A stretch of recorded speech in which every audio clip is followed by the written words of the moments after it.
ఈరోజు కళ్యాణదుర్గం నియోజకవర్గం మొత్తం పైన శ్రీరామరెడ్డి వాటర్ బంద్ అయిపోయింది. దానికి కారణం ఈ ప్రభుత్వం. ఇక్కడ గెలిచినటువంటి ఎమ్మెల్యే మంత్రిగా ఉంది, ఎంపీ నియోజకవర్గానికి ఇన్ఛార్జిగా ఉన్నారు. అధికార పార్టీ కార్మికులు 130 మంది కార్మికులకు 4 నెలల జీతాలు ఇవ్వలేదు. కాంట్రాక్టర్ బిల్లు చేసుకున్నాడు, అతన్ని టర్మినేట్ చేశామని చెప్తున్నారు.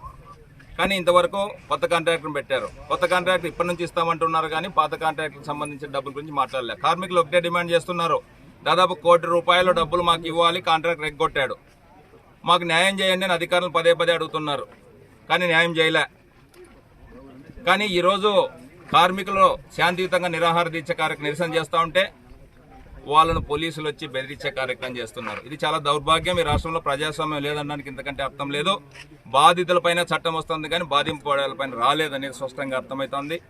అందుకు ఇక్కడ ఏసీ గారు వచ్చారు. ఏసీ గారిని అడిగినప్పుడు మేము 15 రోజుల్లో డబ్బులు ఇస్తాం, కార్మికులు న్యాయం చేస్తాం, నీళ్ళు ఇస్తామని చెప్పారు. కానీ తప్పు చేసినటువంటి కాంట్రాక్టర్ని అరెస్ట్ చేయకపోవడం, కాంట్రాక్టర్కి అధికారులు రాజకీయ పార్టీ నాయకులు మద్దతు పలకడం చాలా దౌర్భాగ్యం. ఖచ్చితంగా దీనిపైన తెలుగుదేశం పార్టీ పోరాడుతుంది. కార్మికులు జీతాలు ఇచ్చే విషయము కానీ కాంట్రాక్టర్ని అరెస్ట్ చేసే వరకు, కార్మికులు జీతాలు ఇచ్చే వరకు నియోజకవర్గానికి నీళ్లు ఇవ్వాలనేది మా ప్రధాన డిమాండ్. ఇక్కడ ఉన్నటువంటి మంత్రి గారు, ఎంపీ గారే ₹1 కోటి స్వాహా చేసినటువంటి కాంట్రాక్టర్ని వెనకేసుకొని వస్తున్నారు అనేది స్పష్టంగా అర్థమవుతుంది.